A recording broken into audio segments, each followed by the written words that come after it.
เบิดทักบอกน้องบ่ดีเพราะอ้ายนั้นมีคนไม่แม่นบอกคุยโทรศัพท์กับเขาเคลียร์คอ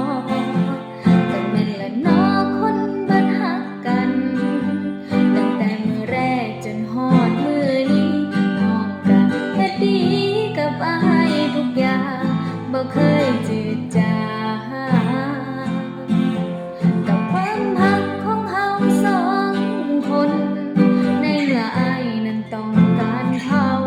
เรื่องของสองเฮาก็คงจบลงทำใจปล่อยวางแล้วปลงหากบอกมันคงคือจังกับเมากับเขาอ้ายบอกว่าดีโตน้องไม่ตี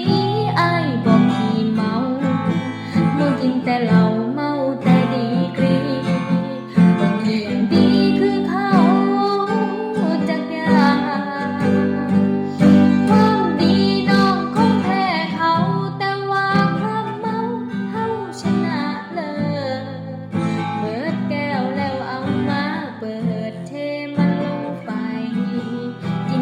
ใจที่มันเพพังจังคนอีหยังบ่คือจังเว้า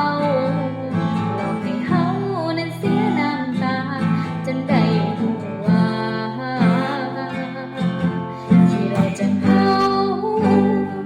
สู่ความดีเขาบ่ได้